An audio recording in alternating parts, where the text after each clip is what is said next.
was not a single player who was not a disappointment in this game, apart from maybe Deontay Foreman. You can make the argument, but even still, I mean, in PPR, he got 15.5 points, fantasy points. It's just not, it was not a great fantasy game to go around.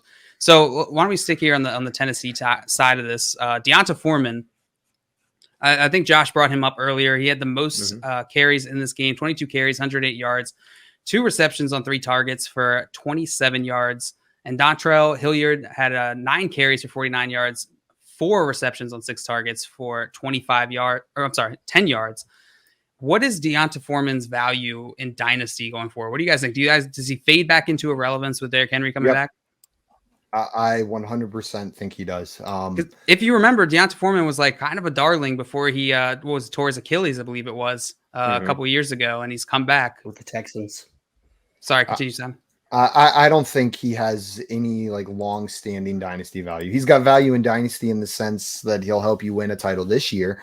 But after that, I fully expect this to go back to Derrick Henry. And then remember, Deontay Foreman, he didn't just win this job because Derrick Henry went down. Darrington Evans is supposed to be the backup running back here, and he also went down with an injury at the beginning of the season. And you know what? Darrington Evans, in the limited work we've seen from him, he's a good back, and he's a good fit with this Tennessee system.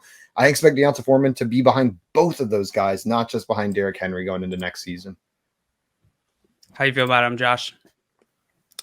Yeah, not much dynasty value. Just not much dynasty. He needs a team to sign him that absolutely needs a running back. I think it's more likely than not he ends up as a backup somewhere where, backup running backs. What value do they have in dynasty? Not a lot, especially with Foreman's, injury concerns and his age at this point. So dynasty, not a lot of value, but I think he can help you win a championship this year.